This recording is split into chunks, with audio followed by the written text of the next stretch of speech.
How is everyone today? All right. Welcome to today's lesson sermon. Well, today wasn't my day, but then I'm here, so I'm doing it. And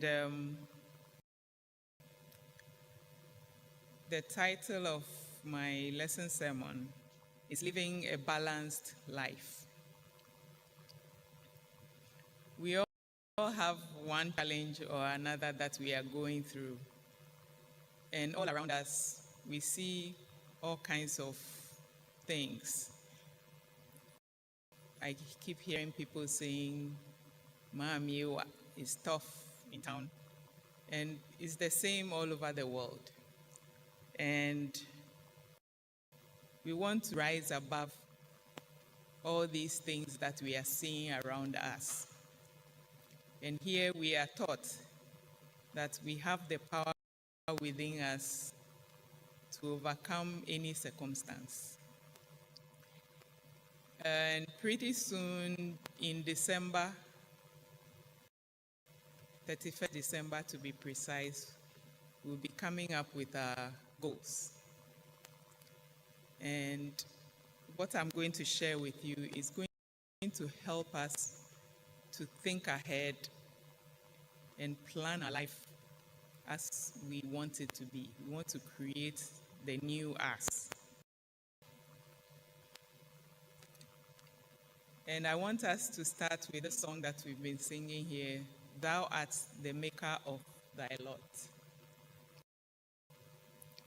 Thou art the maker of thy lot. Shall we go? Thou art the maker of thy lot. Think ahead, O Son of Man, on none depend thy life to plan, for thou the maker of thy lot. On none depend thy life to plan, for thou the maker of thy lot. So since we are talking about setting goals and creating the new life we want to live, I want to focus on the work of a certain author and motivational speaker, Steve R. Covey. And in his book, 7 Habits of Highly Effective People, he came up with 7 habits that we can follow in order to be successful. I'm only going to focus on the first 3 habits, which are like personal habits, and then the last, or the other half, which is the 4 other habits, are for you dealing with the outer world. So, he begins with a quote by Viktor Frankl. Viktor Frankl is a Holocaust survivor and psychologist. And Viktor Frankl says, between stimulus and response, there is a space. In that space is our power to choose our response. In our response lies our growth and our freedom. I'll take that again. Between stimulus and response, there is a space. In that space is our power to choose our response. In our response lies our growth and our freedom. And what does this all mean? Simply put, whatever happens in our lives, we have to look at what things we have control over. And if anything from outside of us, any circumstance, any person tries to, let's say, provoke us, we have the power to choose our response. Instead of reacting, we need to stand back and then choose how we are going to respond. And that is how we gain our power. If we just run off reacting to every little thing that comes our way, we lose our power. And so the first habit that Steve Covey shares is be proactive. Be proactive. So you are not reactive, you are being proactive. And to be proactive is to stand aside and look at your life, especially your inner world. What is it that you believe about yourself and about your world? What are you holding on to that is not serving you? So we need to do some house cleaning in the mind. And that is how we'll be able to regain our power. And there are things that we've been told when we were growing up that we are still carrying with us. The question is, are those things serving us? We have the power to choose to believe in all those things that maybe your parents or someone in authority, your teacher, or someone may have told you, oh, you never amount to anything, or you're a fool, or maybe they abused you and you are still carrying that hurt with you. Now is the time to shed it, let it go completely, so that you regain control over your thoughts and your actions, because whatever things that we do on the outside is informed by something that we are already thinking. And we always share here that wherever attention goes, energy flows. So what are we giving life to? What are we believing about ourselves? Sometimes the belief that we have about ourselves are sabotaging us. And we think someone is doing it to us, but we are doing it to ourselves. Because you want to do something, and then in your mind, you keep saying, oh, there's no way you can fulfill this. Or how am I going to do this? You start doubting even before you start what it is. So create the life that you want by choosing the thoughts that will help you manifest it. And it is our life's work to change our thinking. So the first thing we want to do is to take note of our predominant thoughts. What are we thinking about over and over again? Because that's where the attention is flowing to, and where energy is flowing to. And that is what will become our reality. So if we want health, we want a partner, we want a good job, whatever it is that you want, what are you believing? What is it that is under this thing that you want that is stopping you from getting it? Go back into your mind and see whether you are thinking, oh, there's no way this will happen, there's no way I can do this, or I can't do this. All right? That's the thought that is lingering and festering. So relax completely and just listen to yourself talking or listen to yourself thinking.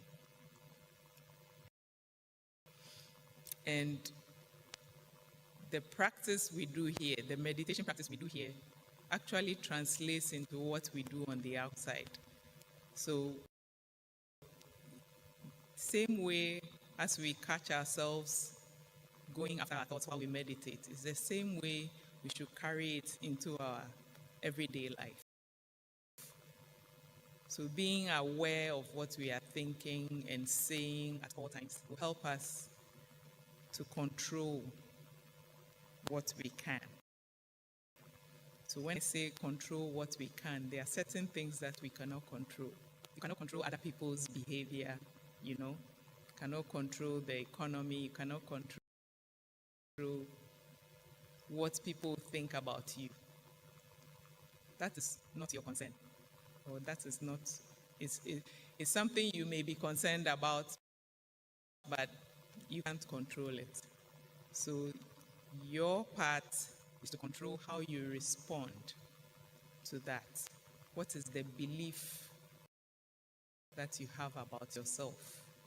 If someone says something negative about you, you ask yourself, is that the truth about me?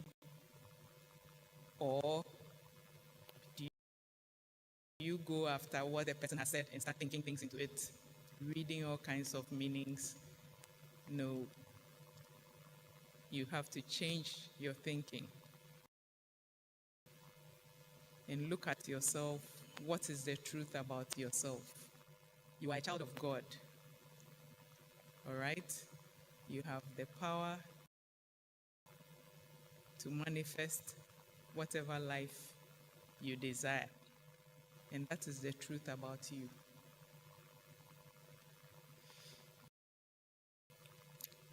And so, with being proactive, let us clean our minds of any negativity and start claiming our power.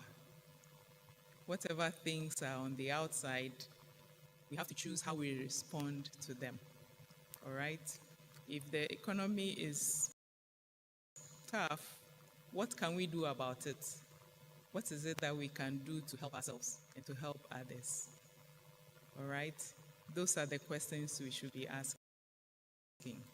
Anything that happens to you, the question is, how am I going to overcome it? What can I do about this situation? And then you sit silently and wait for divine inspiration. Sometimes you may find something that's an inspirational quote from somewhere, or someone may say something that really resonates with you, or you'll be led to someone who would help you. Anything at all.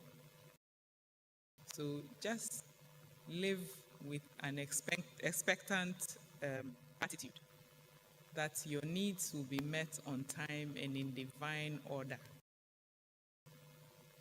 And live from that perspective. And now, I'll go to the second habit.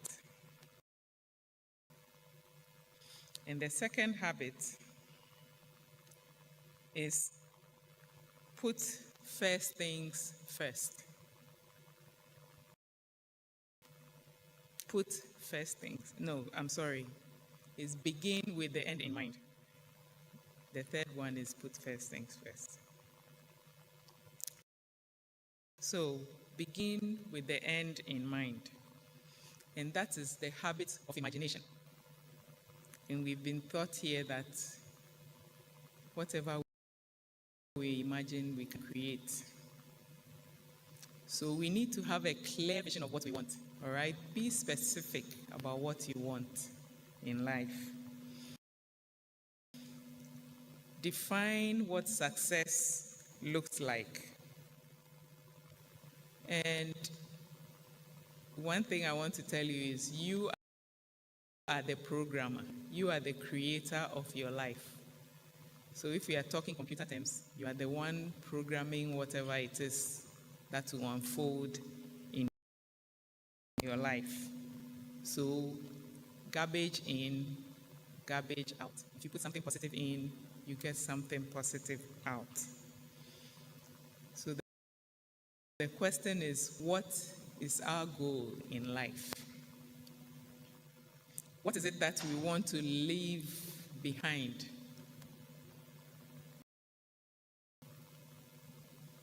On our deathbed, or when we leave this earth plane, what do we want people to say about us?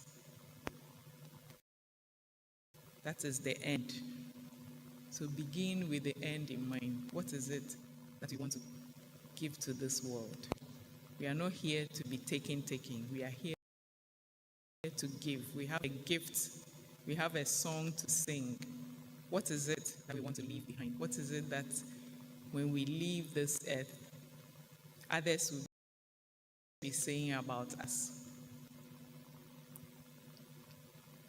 So go through your mind. What are the gifts that you have that you need to share with others? And then look around you. What do people need? So these are the things that we need to be thinking about.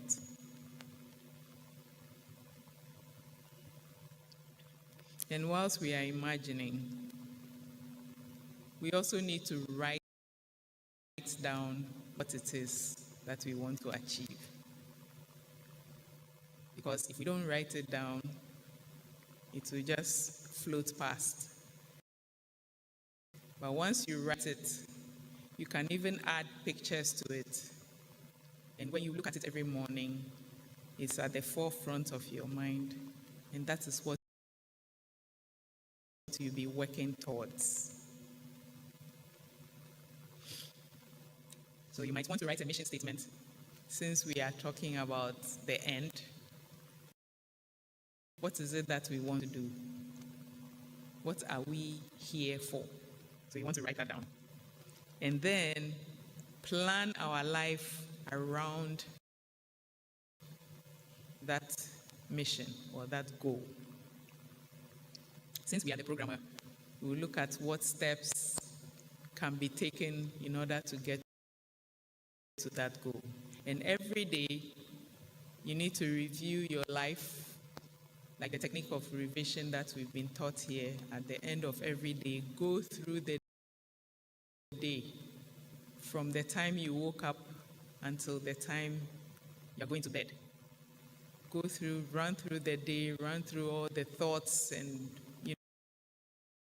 whatever you've spoken, people you've met, and how you've behaved. Things that you ate, all right? Run through and see if they are in alignment with this goal that you want to achieve. So, once you get that, you live through it. You live it day by day, one day at a time. If you think there's anything that is derailing you, take a look at it. What is it that you can do to bring yourself back on track and do it? It's very important that you follow through with the things that you say you are going to do. And then the third habit is put first things first. And that is the habit of time management. It's very important that we know what things are important to us. What are things that we value? Those are the things that we should be focusing on. There are certain things that are not important, but we still focus on them. And they waste our time. By the time we realize we've not done what we came here to do. So instead of just writing program and sitting back, we need to walk the talk, all right? And by walking the talk, I mean you need to plan and say, okay, this is what is important. This must be done right away. And then you have other things that are important, but then it takes longer. All right? So you can divide the time into 4. You have the urgent, all right? You have not urgent but important. So urgent and important, not urgent but important. And then you have urgent but not important. And then you have not urgent and not important. So where do you think your attention should be? The first two, urgent and important. And then not urgent but important.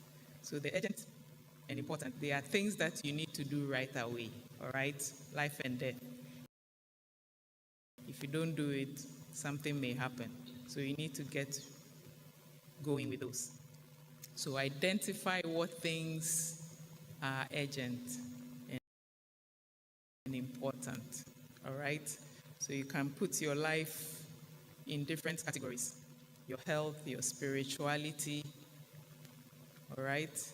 Your mental health, emotional health, your relationships, all right? When I say health, it's health and fitness, what you put in your body, and then the exercises. And then you also want to look at your financial life, so to speak. Your intellectual life, all right?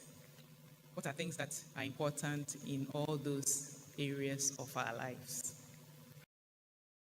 How can we achieve success in those areas of our lives? What steps do we need to take to achieve those? The success that we want in those areas of our lives.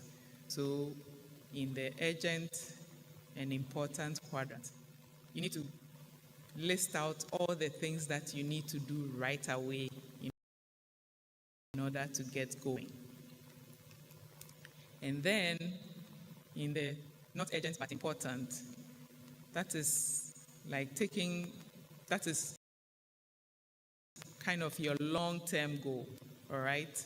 So what are things that you need to be doing over and over? What things can you do over a period of time in order to achieve what you want to achieve? Say you want to build a house. Is that going to be in your urgent and important, or urgent, not urgent but important? It's going to be in not urgent but important, because you know there are a whole lot of components to building a house. So it's the same thing in every aspect of your life. You need to look at all these areas that I mentioned. So your spirituality, your mental health, emotional health, physical health, and then your relationships, all right? Let's talk about intellectual health also. And then financial. And even your career. That one is also important. And then your quality of life, all right? It's not just work. You need to also enjoy life, all right? So look at all these areas and then put them in these segments. What is it that I need to do right away? And then what is it that I need to do in the long term? So you put them there. And then when you come to the two others, urgent and not important, it's mostly other people's emergencies, all right? Like this morning, somebody sends me a message and says, oh, she's getting ordained.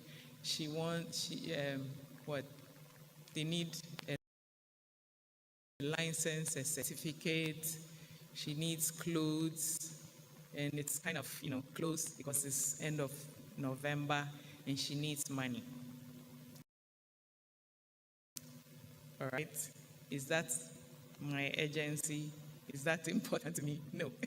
So you can either, whatever it is, you can delegate to somebody else to do. If it's something you can help with, do what you can, but don't make it your goal. Don't make it your emergency. And then when we go to the last quadrant, which is not urgent and not important, all those things are, distractions that come our way as we go along. So you wake up in the morning, you've set a time that you want to meditate, but then something else pulls you away. And so you're not able to do it. So you need to stand firm and say, this is my time with God, and I'm going to take care of this before anything else. Unless it's a life and death situation. But if it's something that can wait, let it wait. And do what you need to do first. Take care of you before you can take care of others. When you're on the plane, they ask you to wear your mask first before you help others. Why do you think they say that? If you stop breathing, you won't be able to help others. So you need to wear your oxygen mask first before you start helping others.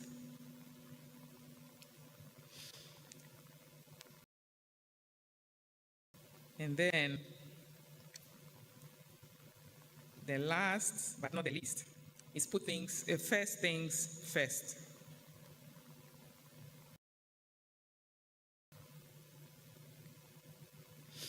So we are talking about walking the talk. And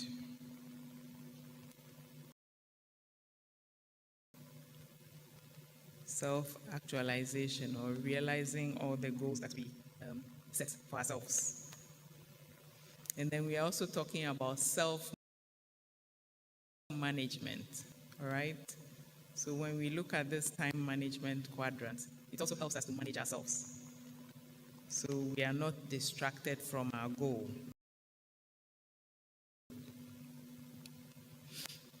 So in conclusion, I want us to look at areas of our lives that we need to focus on and set goals on.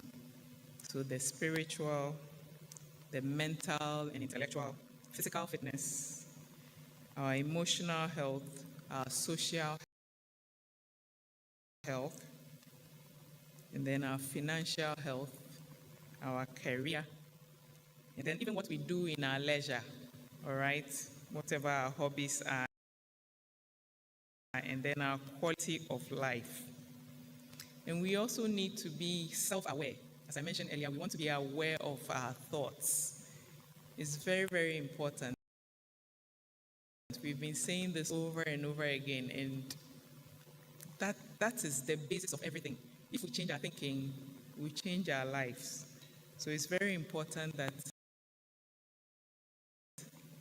we watch what we put into our minds or what we focus on, because it will become a reality.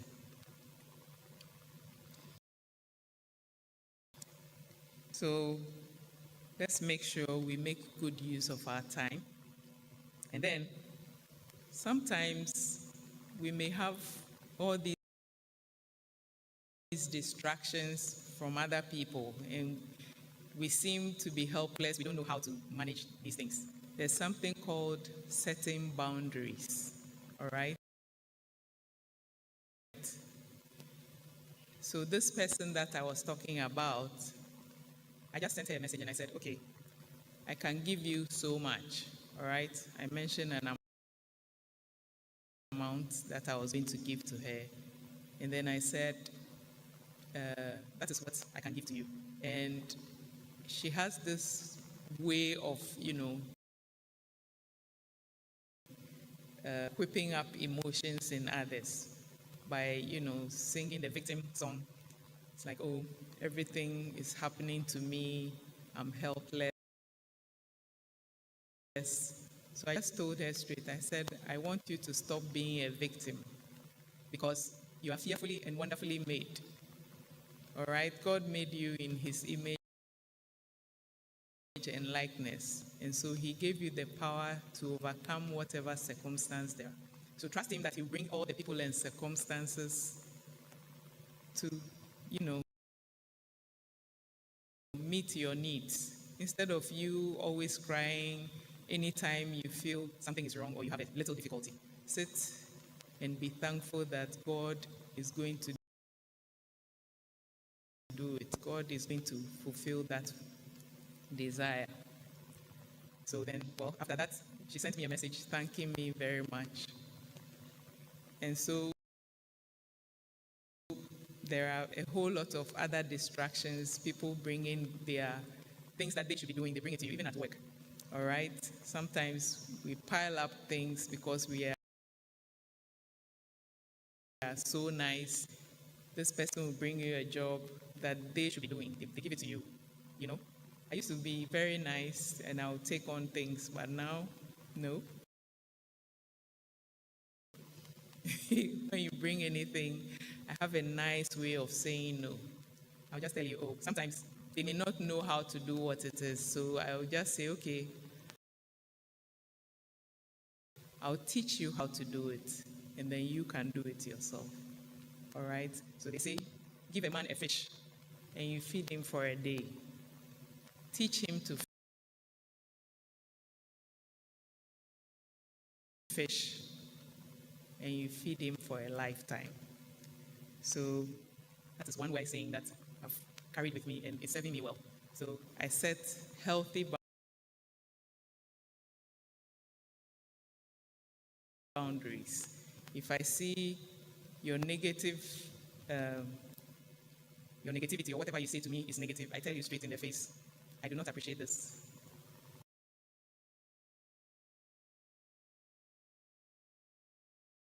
Or this is not the way to talk to me, all right? Or I walk away. So you need to set that boundary so that you keep your sanity and you keep people, all those people who distract you, you keep them away.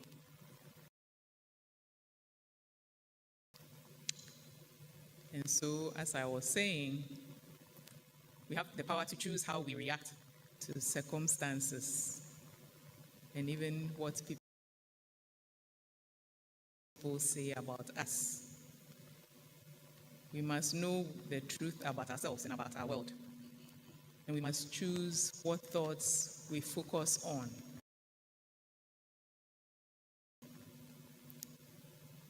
And then we also need to be proactive. Proactive meaning we choose how we react or how we respond to circumstances and even people.